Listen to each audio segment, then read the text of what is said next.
দর্শক আপনাদের সবাইকে ক্রিকেট ফ্রেন্সিতে স্বাগত জানাচ্ছি। আমি ফয়সাল হাবিব। আপনারা আমাকে দেখছেন cricketfrenzy.com এর অফিসিয়াল ফেসবুক পেজ এবং আমাদের ইউটিউব চ্যানেলে। শেষ হয়ে গেছে বাংলাদেশের চ্যাম্পিয়ন্স ট্রফি মিশন শেষ হয়ে গেছে। প্রথম ম্যাচে ভারতের বিপক্ষে হারার পরে দ্বিতীয় ম্যাচে নিউজিল্যান্ডের কাছে হেরে বাংলাদেশ টুর্নামেন্ট থেকে বাদ পড়ে গেছে। একা ডোবেনি বাংলাদেশ, সাথে করে পাকিস্তানকে নিয়ে ডুবেছে। এই গ্রুপ থেকে বাংলাদেশ আর পাকিস্তান দুই দলই ছিটকে গেল। ফলস্বরূপ ভারত আর নিউজিল্যান্ড এই গ্রুপ থেকে সেমিফাইনালে গেল। এখন ভারত আর নিউজিল্যান্ডের ম্যাচে যে দল জিতবে সে দল এই গ্রুপের গ্রুপ চ্যাম্পিয়ন হবে। এই গেল হিসাব, টুর্নামেন্টের হিসাব, গ্রুপের হিসাব। এখন আসা দরকার বাংলাদেশের হিসাবে।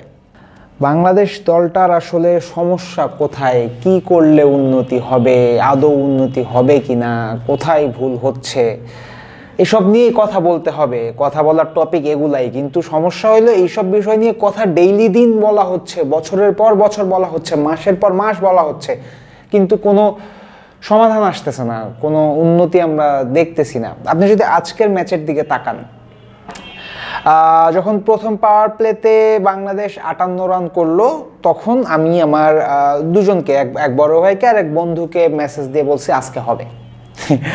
আজকে হবে বলছি, কারণ আছে, স্পেসিফিক কারণ আছে। গতকালকেই আমি এখানে বসে অমি ভাইয়ের সাথে আলোচনা করতেছিলাম। অমি ভাই বলছিল যে বাংলাদেশ একটা রিদমের ব্যাপার আছে, যে কোনো দিন খেলার প্রথম 10 ওভারে যদি দেখে মনে হয় যে আজকে একটা রিদম পেয়ে গেছে, ওই দিন বাংলাদেশ কম্পিট করতে পারে। এবং এই রিদম পাওয়ার দিনগুলো খুবই র্যান্ডমলি, রেয়ারলি আসে, সব দিন আসে না।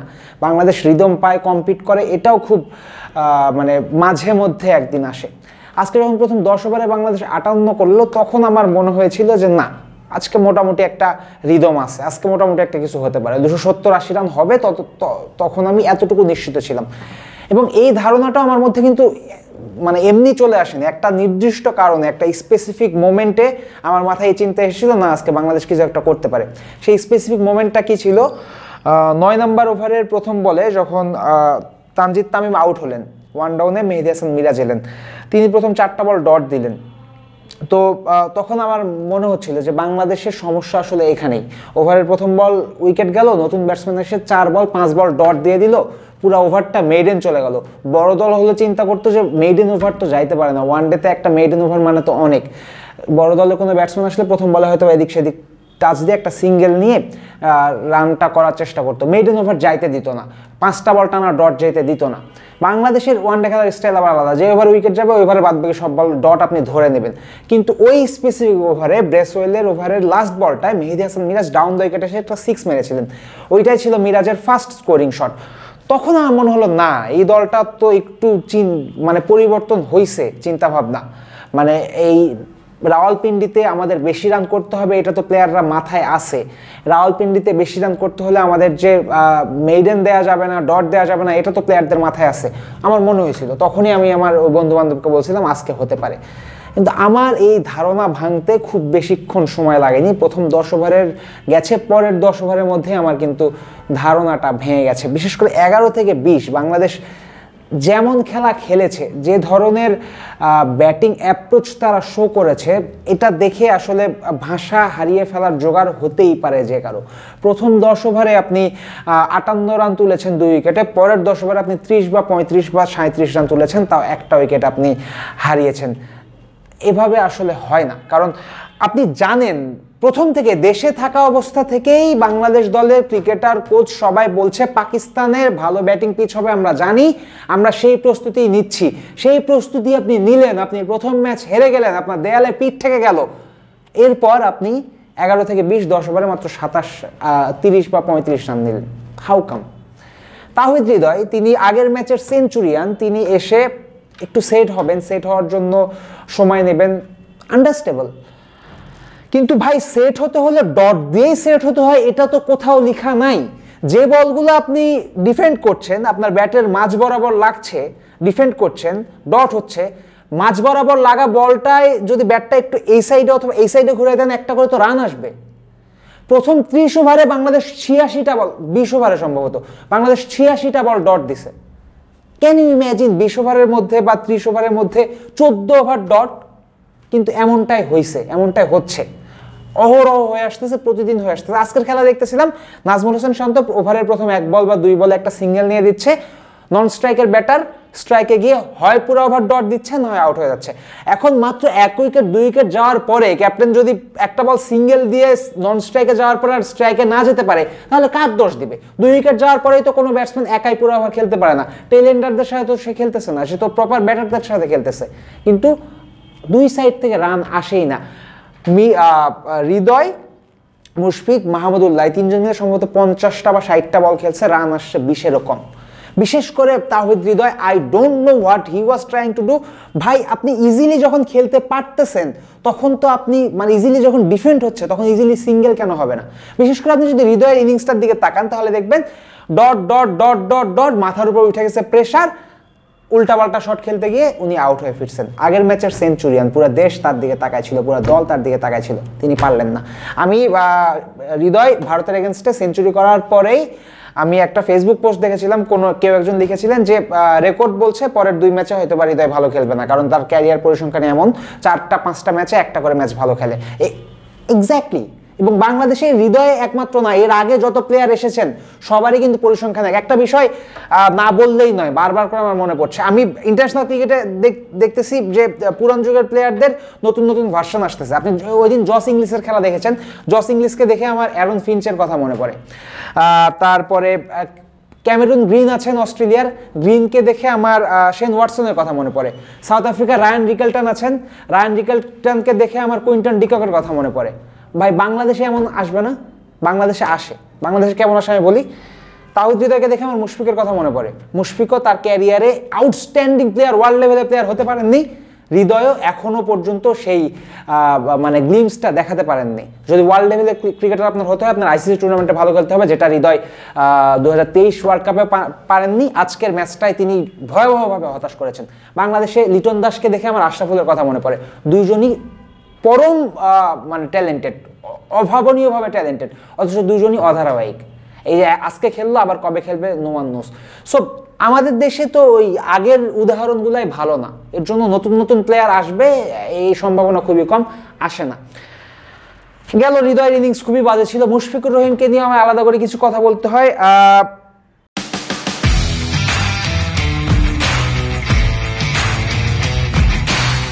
মুশফিকুর রহিম, আপনি বাংলাদেশ ক্রিকেটকে অনেক দিয়েছেন, মিস্টার ডিপেন্ডেবল নাম মানুষ এমনি এমনি মুশফিকুর রহিমকে দেয়নি, ভালোবেসে দিয়েছে। দিনের পর দিন মুশফিকের কাছে পাওয়া সার্ভিসের কারণেই মুশফিককে মিস্টার ডিপেন্ডেবল দেওয়া হয়েছে।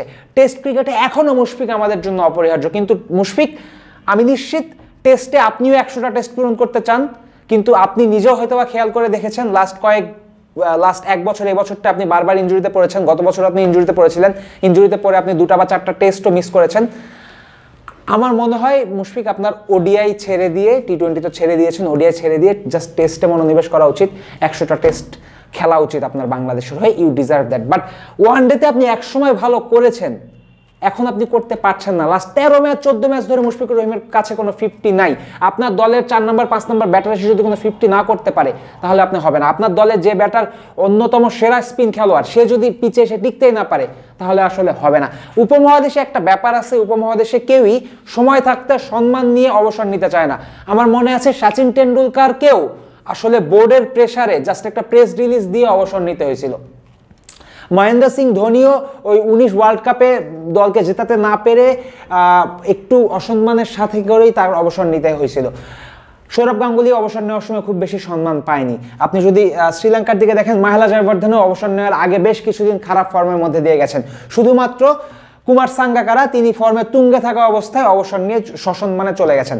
মুশফিকুর রহিমের ক্ষেত্রেও এই চিন্তাটা আসা উচিত যে তিনি আসলে ওই টেন্ডুলকারের পদাঙ্ক অনুসরণ করবেন, নাকি সসম্মানে কুমার সাঙ্গাকারার পদাঙ্ক অনুসরণ করে তিনি বিদায় নিতে চান। কারণ এরকম বড় ম্যাচে আজকে দীনেশ কার্তিক বলেই দিয়েছেন যে এই মুশফিক মাহমুদুল্লাহকে বছরের পর বছর টানার পরও এরা যদি এভাবে আউট হয়, এরা যদি দেশকে কিছু না দিতে পারে, তাহলে এদের আমরা কেন খেলাবো? মাহমুদুল্লাহ রিয়াদ এগেন ক্রাঞ্চ ম্যাচে তিনি ফেল করেছেন। প্রথম ম্যাচটা ইনজুরিতে বাইরে ছিলেন, এই ম্যাচে তিনি ফেল করেছেন। আলটিমেটলি আমাদের ব্যাটিং ভালো হয়নি। জাকের আলী অনেক দুটা ম্যাচে রান করলেন, যথেষ্ট চেষ্টা তিনি করছেন বা তার উন্নতি গ্রাফও আমার চোখে পড়েছে। রিশাদ হোসেন আমাদের জন্য একজন ভালো অলরাউন্ডার হতে পারেন, তার ব্যাটিং আজকেও মোটামুটি ভালো ছিল। তাসকিন ওদের ব্যাটিং নিয়ে আমি আলাদা করে কিছু বলতে চাচ্ছি না, বাট এই যে আমাদের ব্যাটিংয়ে যে সমস্যা, এই সমস্যাটা ভাই দূর করতে হবে এবং দলে এখনও পরিবর্তনের অনেকগুলা জায়গা আছে। বিশেষ করে জাকের আলী অনেক, আমরা একটা ভালো প্লেয়ার পেয়েছি, জাকের আলী অনেক কে আমাদের কন্টিনিউ করতে হবে। তাহিদ হৃদয় থাকবেন, তাকে কন্টিনিউ করতে হবে। তানজিদ তামিম তিনি কন্টিনিউ করবেন, ওডিআইয়ের কথা বলছি। নাজমুল হোসেন শান্ত কন্টিনিউ করবেন। মাঝে আমাদের আরও 2-3টা জায়গায় কিন্তু এখন ফাঁকা হবে বা ফাঁকা করার চিন্তা ভাবনা করতে হবে। মুশফিক মাহমুদুল্লাহর জায়গায় নতুন নতুন প্লেয়ার আমাদের আনার চিন্তা করতে হবে এবং ফর গডস সেক আমাদের চিন্তা ভাবনাটা পরিবর্তন করতে হবে। আমি গতকালকে এখানে বসে একটা কথা বলেছিলাম, আজকে আবার বলছি, আমার মনে হচ্ছে ইদানিংয়ের ওয়ানডে খেলার স্টাইল দেখে মনে হচ্ছে India, south Africa, Australia, New Zealand, England এই 5টা দল এক স্টাইলে ওয়ানডে খেলে, আর শ্রীলঙ্কা, পাকিস্তান, বাংলাদেশ, আফগানিস্তান, জিম্বাবুয়ে, আয়ারল্যান্ড এই দলগুলো আরেক স্টাইলে ওয়ানডে খেলে। আমি যে প্রথম যে 5টা দলের কথা বলেছি, যে বড় দলগুলো ইন্ডিয়া, ইংল্যান্ড, অস্ট্রেলিয়া, নিউজিল্যান্ড, তাদের দেখবেন তাদের ভাই মিডল ওভারেও খেলা দেখতে আপনার বোর লাগবে না। তারা মিডল ওভারে 5 রান, 6 রান, 7 রান করে নিতে থাকবে। আজ বাংলাদেশের মিডল ওভারে 2 রান, 3 রান, 1 রান এমন ওভার অনেক গেছে এবং এটা শুধু বাংলাদেশের সমস্যা নয়। পাকিস্তানে খেলা দেখবেন, তারাও দেখবেন এভাবে খেলছে। আফগানিস্তানে খেলা দেখবেন, তারাও দেখবেন এভাবে খেলছে। মোদ্দা কথা হলো বাংলাদেশের ওয়ানডে খেলার ধরনেই আসলে গলত আছে। বাংলাদেশকে যদি ওয়ানডে খেলায় এই ভারত, ইংল্যান্ড, অস্ট্রেলিয়াকে টক্কর দিতে হয়, যদি আইসিসি ট্রফিতে, আইসিসির কোনো টুর্নামেন্টে ভালো করতে হয়, তাহলে ওয়ানডে খেলার স্টাইল পরিবর্তন করতে হবে। ওয়ানডে মানেই মাঝের 30 ওভার, এই যে 11 থেকে 40 ওভার আমরা জাস্ট টিকে থাকবো, 3 রান 4 রান করে নিব। সেট হওয়ার জন্য আমাদের ডটই খেলতে হবে, সিঙ্গেল খেলা যাবে না, এটা কোনো কথা নয়। এই স্টাইল চেঞ্জ না করলে আসলে ওয়ানডেতে জেতা যাবে না। আর এই স্টাইলেও এখন বাংলাদেশ যে এই স্টাইলে ওয়ানডে খেলে, এই স্টাইলেও আসলে ওয়ানডে জেতা সম্ভব। তাহলে ওই যে খেলতে হবে জিম্বাবুয়ে, আফগানিস্তান, পাকিস্তানের সাথে।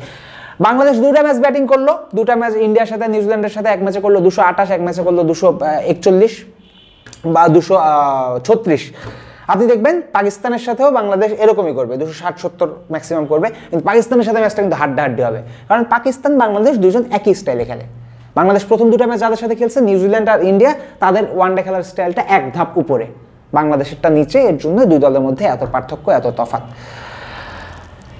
এই চ্যাম্পিয়ন্স ট্রফির এই স্কোয়াড নিয়ে আসলে ট্রফি জেতার প্রত্যাশা আমার ছিল না, স্বপ্ন ছিল দল ভালো খেলবে। স্বপ্নটা ভেঙে গেছে।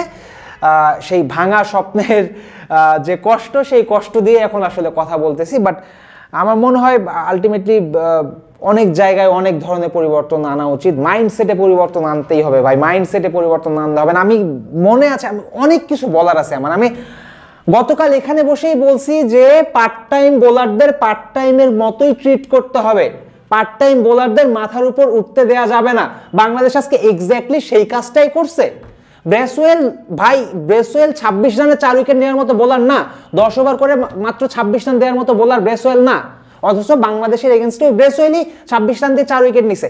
এখন একটা মজার কথা বলি, আপনার কেন মনে হয় যে আমি ম্যাচের আগের দিন এই যে মানে পার্ট টাইম বোলারকে পার্ট টাইমের মতোই রাখতে হবে, এই কথাটা কেন বলেছি বলে আপনার মনে হয়? কারণ আমি এই জিনিস আগেও দেখছি ভাই।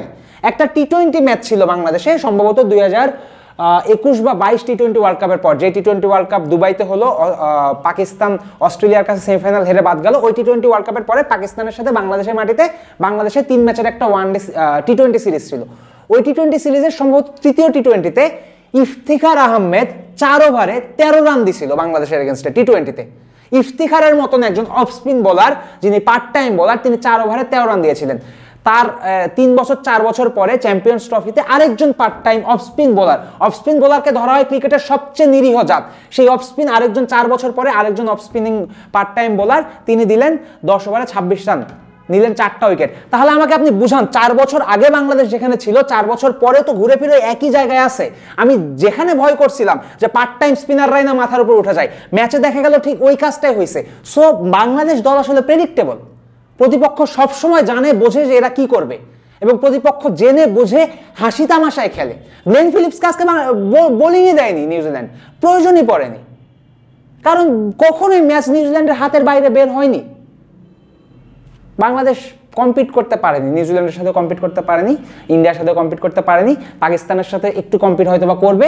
তবে ওই যে বললাম যেই চিন্তাগুলা, যে বদ্ধমূল চিন্তা 1980-1990-এর চিন্তায় যে আমরা এখনো খেলি, এই চিন্তা যতদিন না আপগ্রেড করবেন, 90-এর চিন্তা ছেড়ে যতদিন না 2010-এর পরের 2020-এর চিন্তায় আসবেন, ততদিন আপনি আইসিসি ট্রফিতে কিছু জিতবেন না। এটা মেনে নিন।